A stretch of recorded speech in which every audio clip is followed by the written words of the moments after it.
You know that specific kind of silence that exists in the suburbs? It's not a peaceful silence. It's not the silence of a forest or a library. It's an oppressive, weaponized silence. It's the sound of 1,000 people holding their breath, waiting for someone to screw up. It's the sound of property values being monitored by satellites. It's the sound of the Oaks of Serenity Homeowners Association watching you. I live in the Oaks. It's a premier planned community, which is real estate speak for we cut down all the actual oaks and named the streets after them to alleviate the guilt. My house is a nice house. It's beige. The house next to it is beige. The house across the street is a slightly different shade of beige that is technically called sand dune. But let's be honest, it's beige. It was Saturday. High noon. The sun was sitting directly overhead, casting no shadows, like a divine spotlight trained on my driveway, daring me to have a weed growing in a crack in the pavement. But I was safe. My lawn was manicured to within a millimeter of its life. My trash cans were hidden behind the regulation lattice screen. My flag was flying at the appropriate angle. I was inside, safe from the prying eyes of the neighborhood watch, engaged in a task that I had successfully put off for 6 months, hanging a picture. It wasn't just any picture.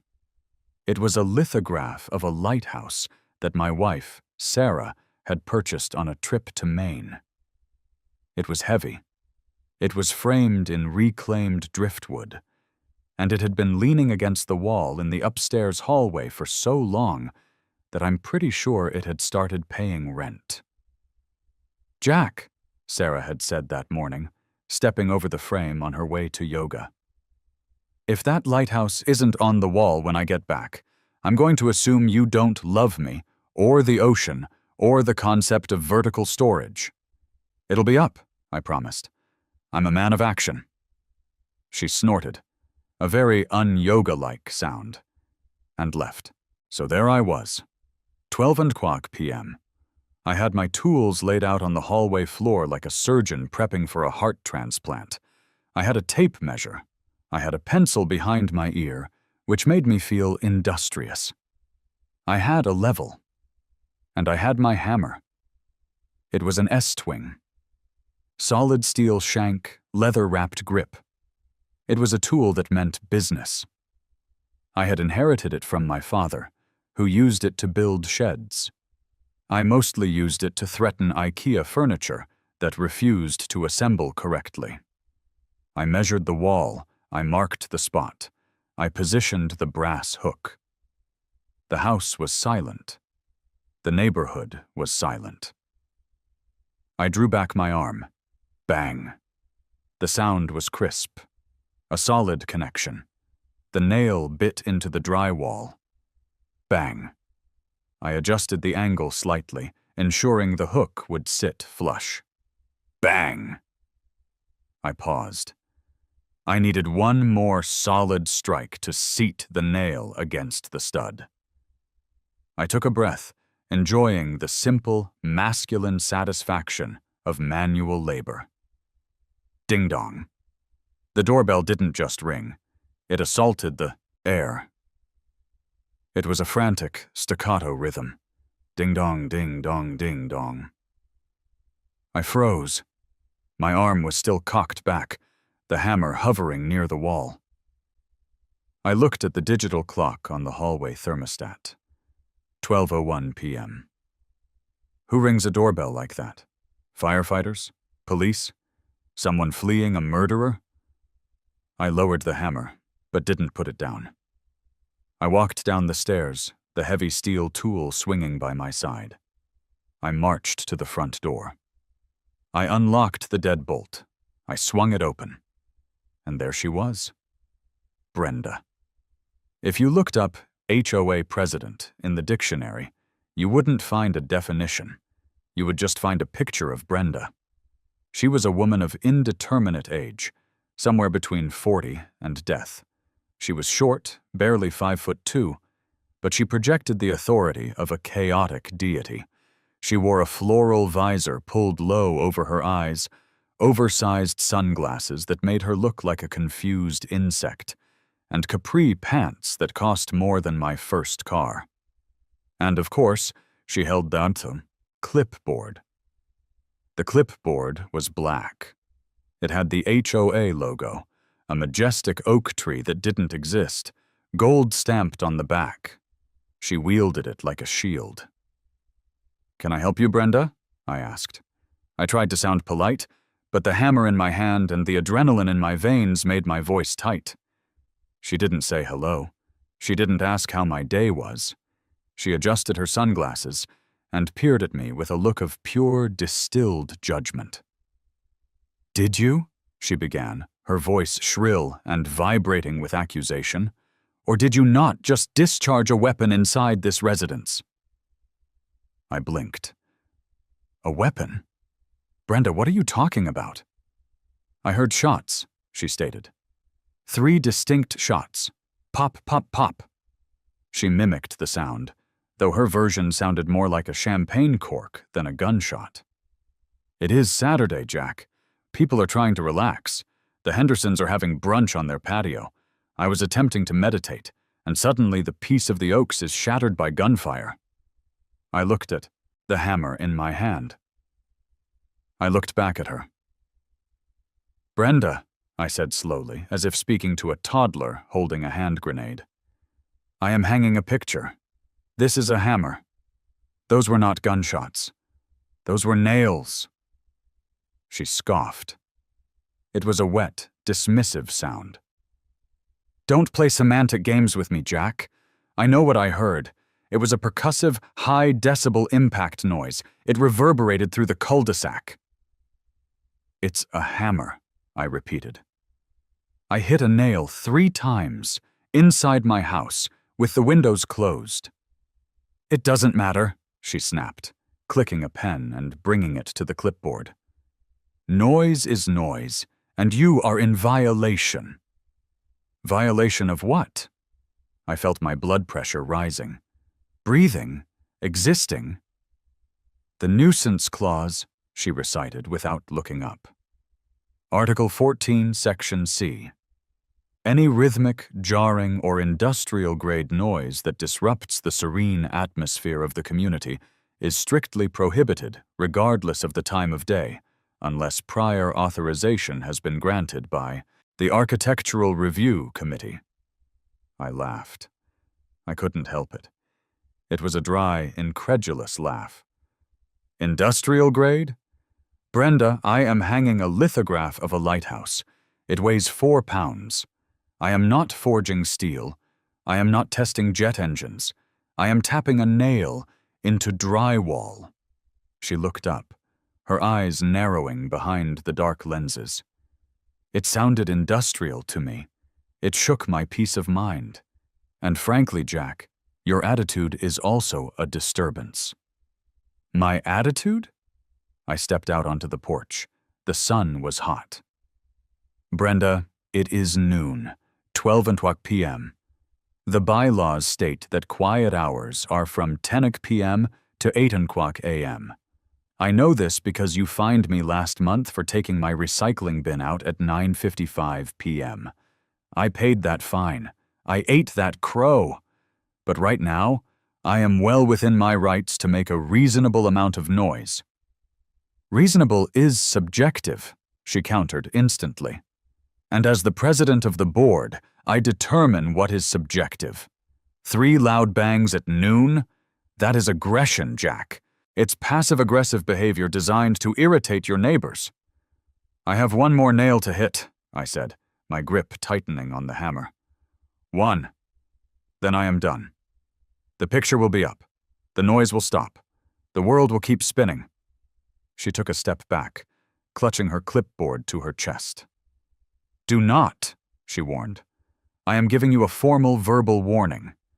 If you create 1 more instance of percussive noise, I will be forced to escalate this." "Escalate it to what?" I asked. "Are you going to call the SWAT team?" "I will escalate it to a level 2 infraction," she said, her voice dropping to a menacing whisper. "And you know what the fines look like for a level 2. I did know. Level 2 fines started at $250 and doubled with every subsequent occurrence. "Brenda," I said, "please, go home. Let me hang my picture." "Not with that racket," she said. "Use a command strip. Use adhesive. Do not hammer."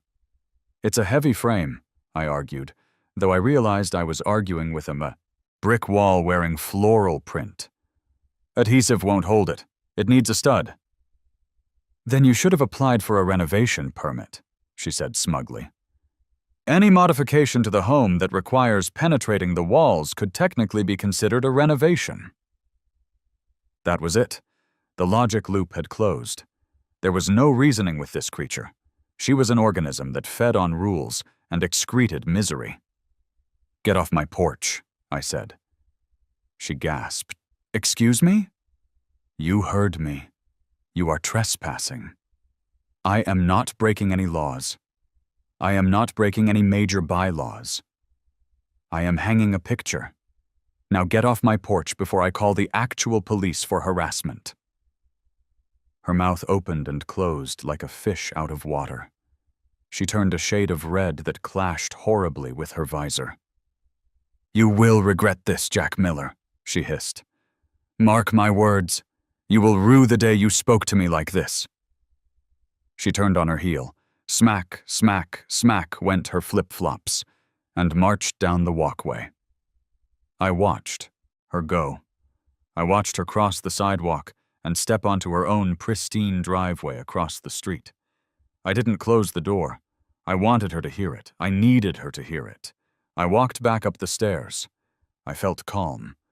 It was the calm of a man who has looked into the abyss and decided to cannonball into it. I positioned the nail. I lined up the hammer. Bang! I hit it hard. Harder than necessary. I hit it with the frustration of 5 years of living in the Oaks of Serenity. Bang! Just to be sure. I hung the picture. I stepped back. It was level. It looked fantastic. I went downstairs, closed the front door, locked it, and went to the kitchen. I opened the fridge and grabbed a beer. My hands were shaking slightly, not from exertion, but from rage. I sat on the couch and waited. I knew it wasn't over. Brenda wasn't the type to retreat. She was the type to regroup and flank. Exactly 45 minutes later, I saw the shadow fall across the sliver of light at the bottom of my front door slip. A thick, creamy envelope slid across the hardwood floor. I stared at it. I took a sip of beer. Then I got up and retrieved it. It was heavy stock paper. The return address was embossed. The Oaks of Serenity Homeowners Association, Board of Directors. I tore it open. Notice of violation. Date: July 14th, 2025. Time: 12:45 p.m. Homeowner: Jack Miller. Property: 123 Maple Drive. Description of infraction. Homeowner was observed and heard creating excessive, rhythmic, industrial-level noise, hammering, banging, despite receiving a direct verbal warning from the board president to cease and desist. Homeowner exhibited hostility when confronted. Violation Code, Article 14, Section C, Nuisance and Noise Pollution, and Article 10, Section A, Unapproved Construction, Renovation Activity. Penalty: fine for noise violation, $250, $100. Fine for unapproved construction activity, $250, $100. Administrative fee, $50, $100. Total due, $550, $100. Note: failure to pay within 14 days will result in a lien being placed on the property. Continued violations will result in daily compounding fines. I stared at the paper. $550. $550 for 4 hits of a hammer. I looked at the picture of the lighthouse at the top of the stairs. It was a nice picture, but it wasn't a $500 picture. My first instinct was violent. I wanted to march across the street and stake this violation notice into her front lawn. But that would be playing her game. That would be giving her what she wanted. An outburst, a reason to call the cops, a reason to fine me more. No. Anger was a blunt instrument. I needed a scalpel, or perhaps a sledgehammer. I went into my office. I sat at my desk. I pulled the Oaks of Serenity binder off the shelf. It was a massive 3-ring binder, 4 inches thick, containing every rule, regulation, bylaw, covenant, and restriction that governed our lives. Every homeowner received one upon closing. Most people used it as a doorstop or a monitor stand. I opened it to page 1. I poured myself 3 fingers of bourbon, and I began to read. I read through the afternoon. I read about fence heights. I read about acceptable mulch colors, only cocoa brown or midnight black. I read about the prohibition of garden gnomes, Article 9, Section B, no whimsical statuary. And then, around 6:00 p.m., as the sun began to dip low and cast long shadows across my expensive, regulated lawn, I found it. It was buried in a section that nobody ever read because it pertained to catastrophic damage. Article 22, Emergency Repairs and Structural Integrity. Subsection D, the Maintenance Exception. I leaned in, squinting at the fine print. While the association maintains strict standards regarding noise and construction activity, these restrictions are hereby waived in their entirety for any construction work deemed necessary for the preservation of the home's structural integrity. This includes, but is not limited to, foundation testing, seismic retrofitting, emergency concrete repair, and load-bearing wall reinforcement. I read on. Such work may commence between the hours of 8:00 a.m. and 5:00 p.m., Monday through Friday, and is exempt from nuisance fines provided the homeowner has a valid municipal permit for said work. I sat back in my chair. A slow smile spread across my face. It wasn't a nice smile. It was the smile of a shark that just smelled blood in the water. Brenda had fined me for unapproved construction activity. She had claimed, in writing, that my hammering constituted a renovation. She had opened the door. If she wanted to police my construction, I would give her construction. But I needed help. I needed a professional. I needed someone who understood that noise wasn't just a byproduct of work. It was an art form. I picked up my phone. I scrolled through my contacts until I found a name I hadn't called since college. Back on, when we were dumb and reckless. Tony the Jackhammer Vitelli. Tony didn't build houses. Tony destroyed them. Tony owned a company called Vitelli Demolition and Heavy Excavation.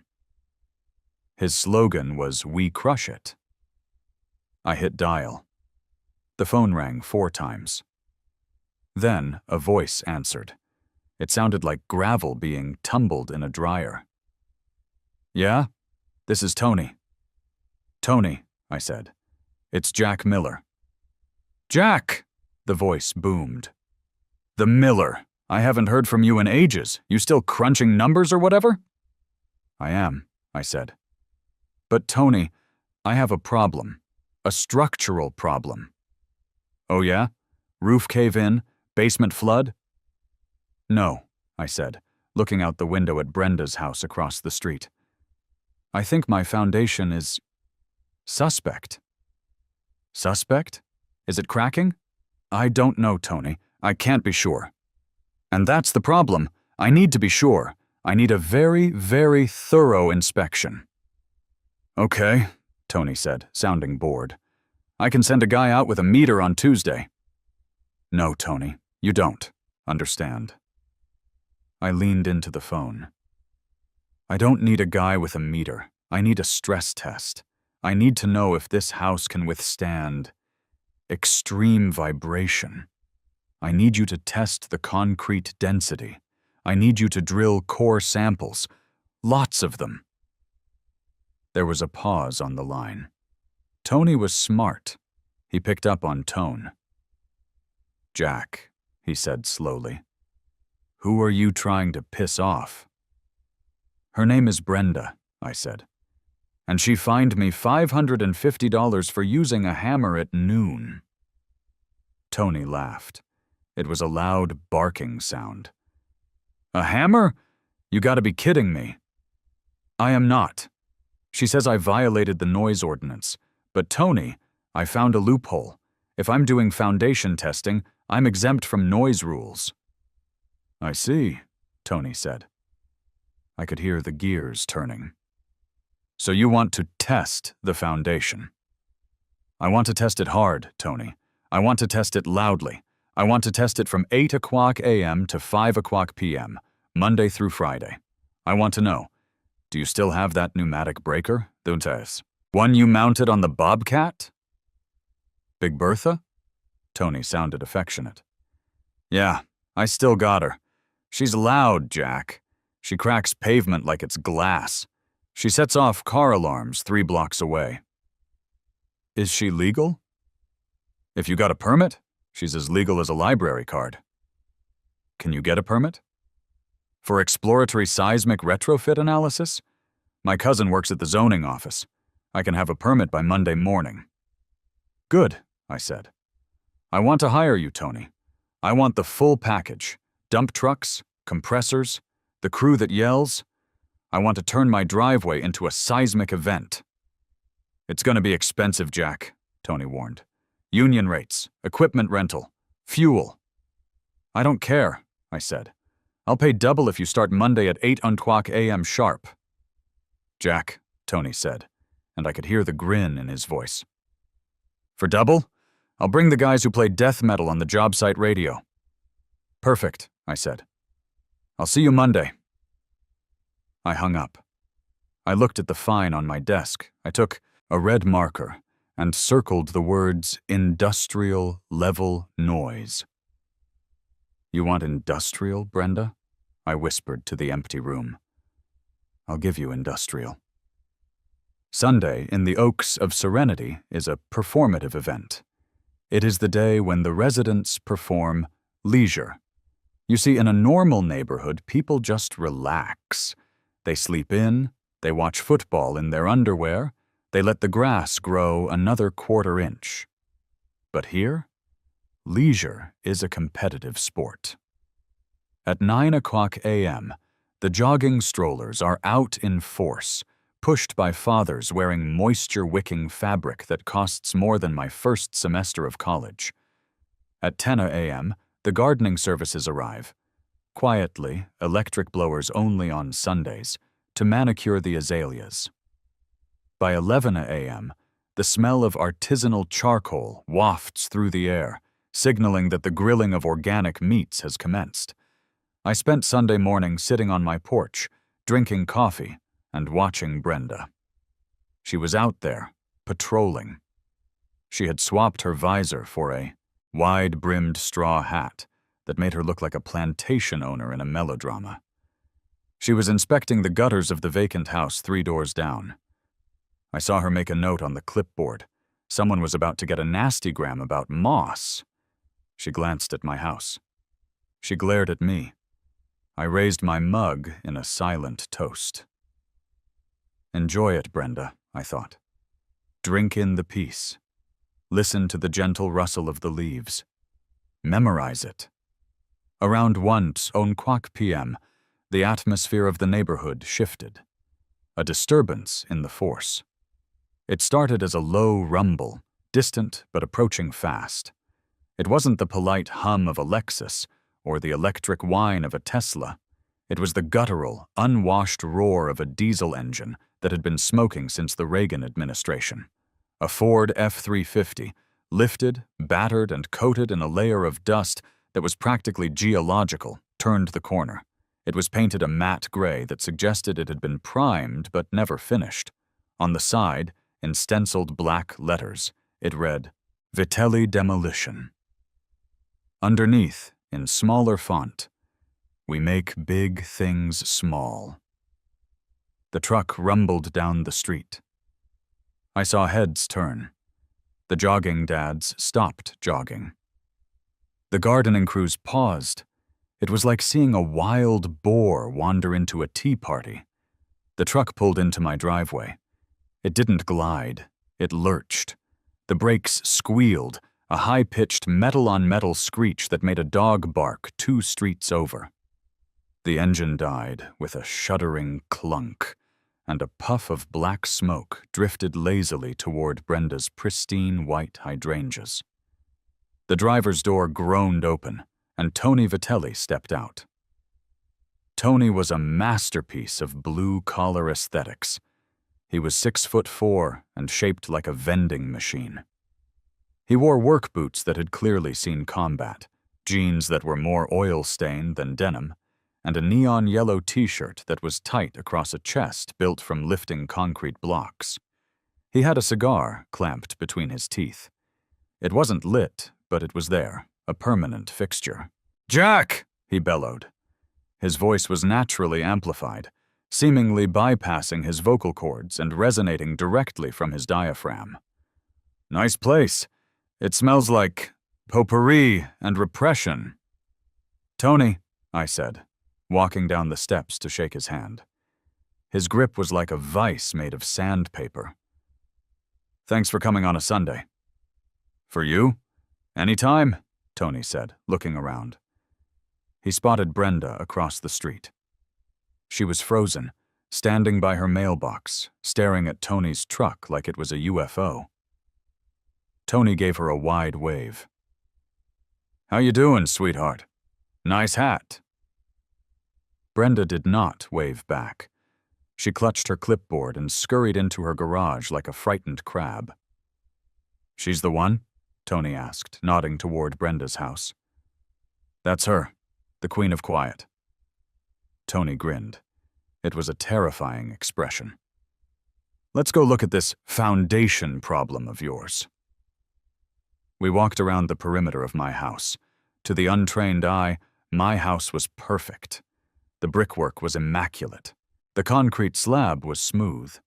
But Tony wasn't using an untrained eye. He was using the eye of a co-conspirator. He stopped at the corner of the driveway, knelt down, and ran a thick finger along a hairline crack that was maybe a millimeter wide. It was the kind of crack caused by normal settling, the kind every house in America has. "Oh boy," Tony said, shaking his head with exaggerated gravity. "You see this, Jack?" "I see it, Tony." "Is it bad?" "Bad? It's catastrophic," Tony said, standing up and wiping his hands on his pants. "This here represents a potential subsurface fissure in the aggregate substrate. If we don't investigate this, the whole northeast corner of your house could slide into the street. Maybe, possibly, in 1,000 years. We can't take that risk," I said seriously. "Think of the property values." "Exactly," Tony said. "We need to do a grid pattern analysis." We went back to the porch and sat down. I brought out a couple of beers. Tony cracked his open and took a long pull. "All right, let's talk turkey," Tony said. "You want noise. You want legal noise. You want noise that makes people question their life choices." "Correct." "Here's the plan," Tony said, pulling a crumpled notepad from his back pocket.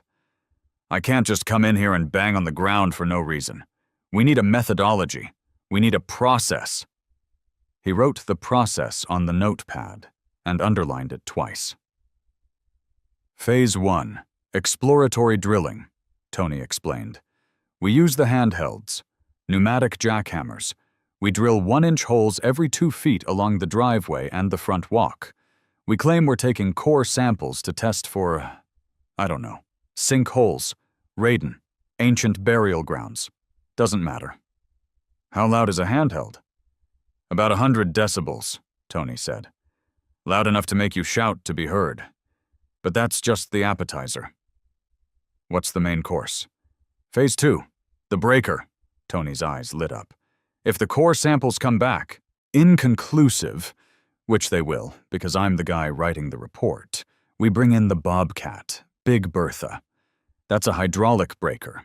It hits at about 120 decibels. But it's not just the sound, Jack.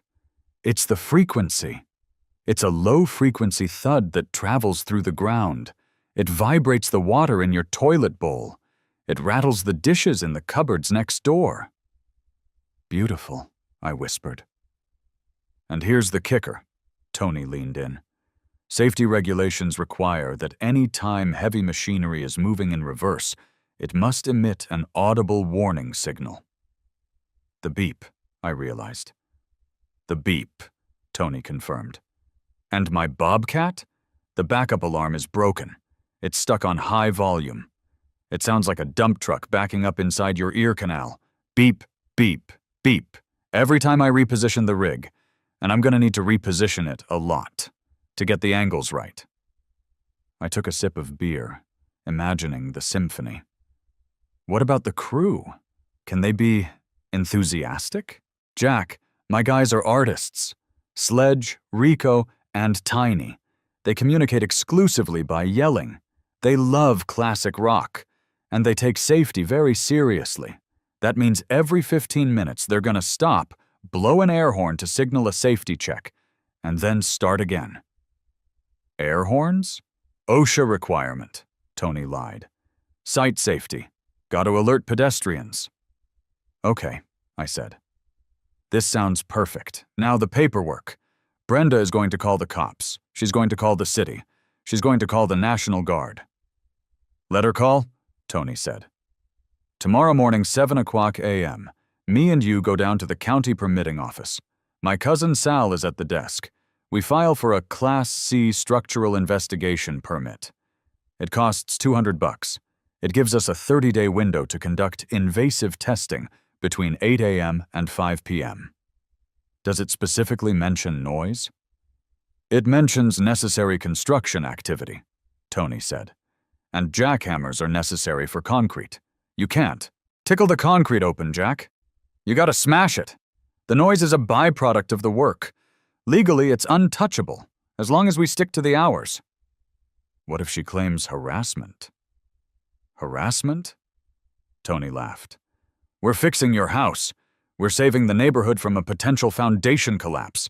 If anything, she should be thanking us. We're heroes, Jack. I looked at the fine sitting on the table between us. The $550 extortion attempt. Tony, I said, I want to start tomorrow. Tomorrow is Monday, Tony nodded. The equipment is at the yard. I can have it loaded and rolling by 7:30. We'll be parked in front of your house at 7:45. Engines idling, coffee steaming. Do it, I said. How much? Tony scribbled some numbers on the pad. Mobilization fee, equipment rental, labor, disposal fees for the concrete we break. You're looking at about $1,000 a day. It was a lot of money. It was vacation money. It was new car money. I looked at Brenda's house. I saw the curtains twitch. I thought about the nuisance clause. I thought about the smug look on her face when she told me to use a command strip. Worth every penny, I said. Book it for the month. A month? Tony choked on his beer. Jack, I can turn your driveway into gravel in 2 days. I don't want it turned into gravel in 2 days, I said calmly. I want it turned into gravel, slowly, artistically. I want you to find anomalies. I want you to need to bring in a specialist. I want delays. I want supply chain issues with the replacement concrete. I want this hole in the ground to be open for 4 weeks. Tony looked at me with a newfound respect. You're a sick man, Jack. I like it. We shook hands. The deal was struck. Monday morning, 6:45 a.m. I didn't sleep well, mostly because I was too excited. It felt like Christmas morning if Santa Claus was bringing heavy industrial equipment instead of toys. I showered, dressed in my homeowner casual attire, and drove to the county permitting office. Tony met me there. He looked surprisingly professional in a collared shirt, though he still smelled faintly of diesel. We walked up to the counter. A guy who looked exactly like Tony but slightly shorter was sitting there, eating a bagel. "Sal," Tony said. "Tony," Sal grunted. "This is Jack. He's got a foundation issue. Needs a Class C permit. Expedited." Sal looked at me. He looked at the paperwork Tony slid across the counter. He didn't ask a single question about the structural integrity of my home. He didn't ask for a blueprint. He just looked at the address. "Oaks of Serenity, huh?" Sal chewed his bagel.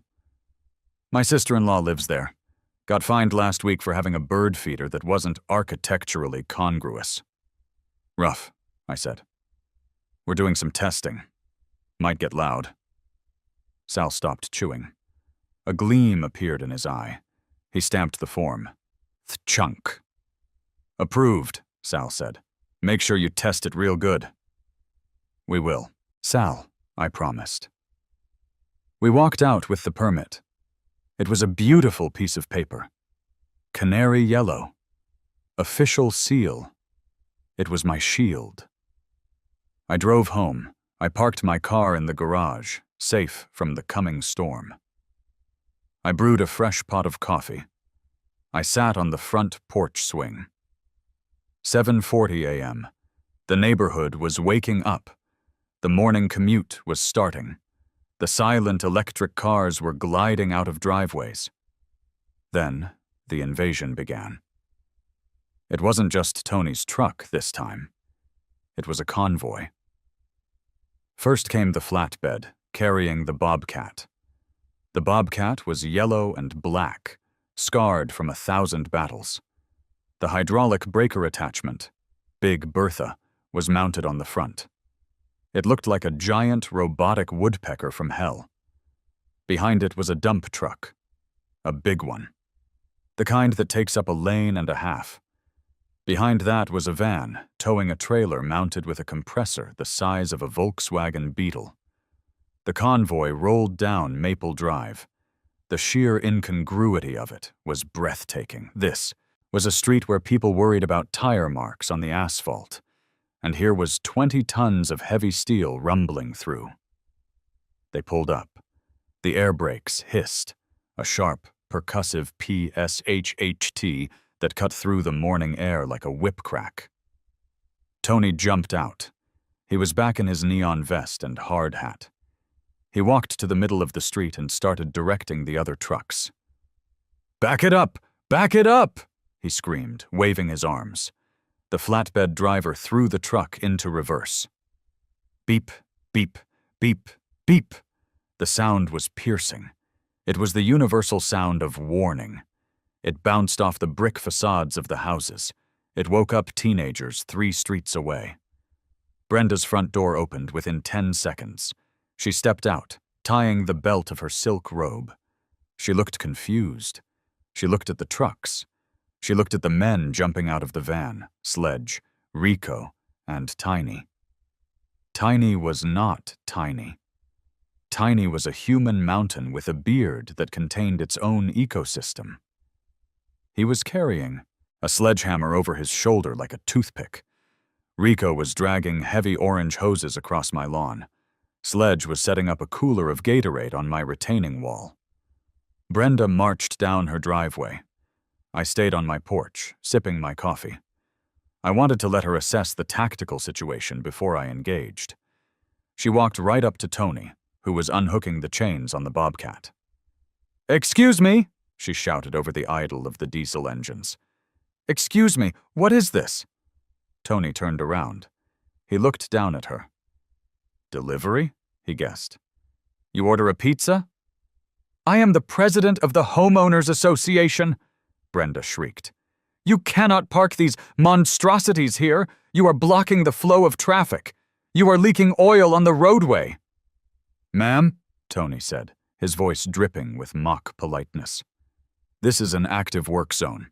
Please step back. Hard hat area." "Work zone? What work?" She spun around and pointed a finger at me. "Jack, what is this?" I stood up. I walked slowly down the steps. I was holding the permit in one hand and my coffee in the other. "Good morning, Brenda," I called out cheerfully. "Beautiful day for some home improvement, isn't it?" "Get these trucks out of here," she demanded. "You are violating Article 18. No commercial vehicles overnight. No obstruction of the easement." "They didn't park overnight, Brenda," I said, checking my watch. "They arrived at 7:45 a.m. Perfectly legal." "For what?" she spat. "What could you possibly need a bulldozer for?" "It's a skid steer, actually," I corrected her. "And as you pointed out on Saturday, there were some concerning noises coming from my house. Industrial noises, you called them. I realized you were right. I realized I might have a structural defect." Her eyes narrowed. "I didn't say you had a structural defect. I said you were annoying." "Well, the implication was there," I said. "And I can't live in an unsafe home. So I've hired Mr. Vitelli here to conduct a comprehensive seismic analysis of my foundation." "A what?" "We're testing the slab," Tony interrupted. "Gotta check for voids. Gotta check for rebar corrosion. It's gonna get messy, ma'am." "You can't do this," she said, her voice trembling with rage. "I forbid it. The board forbids it."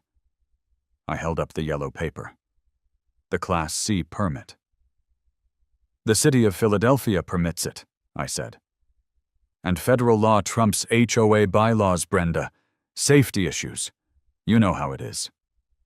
She stared at the permit. She stared at the bobcat.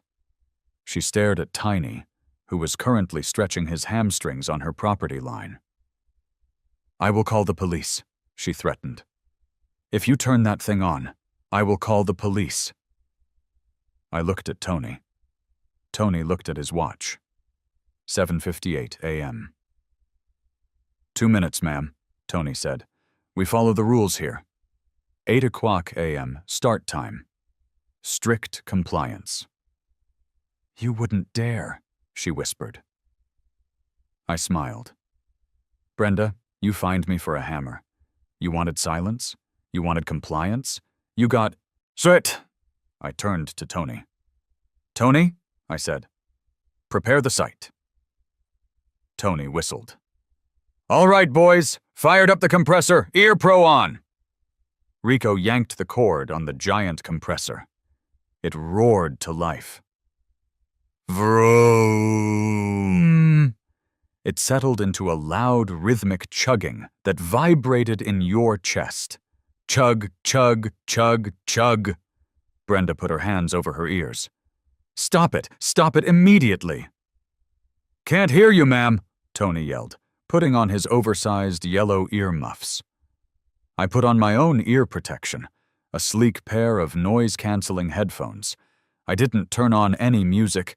I just wanted to dampen the sound of her screaming. I looked at the digital clock on the dashboard of Tony's truck. 7:59:50. 10 seconds. The neighborhood was watching. Curtains were pulled back in every window. The jogging dads had stopped to film with their phones. 5, 4, 3, 2. Tony climbed into the cab of the bobcat. He looked at me. I gave him a thumbs up. 8:00 a.m. Tony engaged the hydraulics. He revved the engine. Black smoke poured out. He angled the massive steel chisel of Big Bertha directly onto the center of my driveway, and he pulled the trigger. Thud, thud, thud, thud, thud, thud. The sound was apocalyptic. It wasn't just noise, it was a physical assault. The ground jumped. The windows of my house rattled in their frames. A bird that had been sitting on the telephone wire took off as if it had been shot. Brenda screamed. I could see her mouth open wide, her neck muscles straining, her face turning a deep, violently angry purple. But I couldn't hear a thing she said. The jackhammer drowned out everything. It drowned out the birds. It drowned out the wind. It drowned out the petty tyranny of the Homeowners Association. I stood there on my lawn, vibrating along with the earth, watching Brenda scream into the void. It was the most beautiful sound I had ever heard.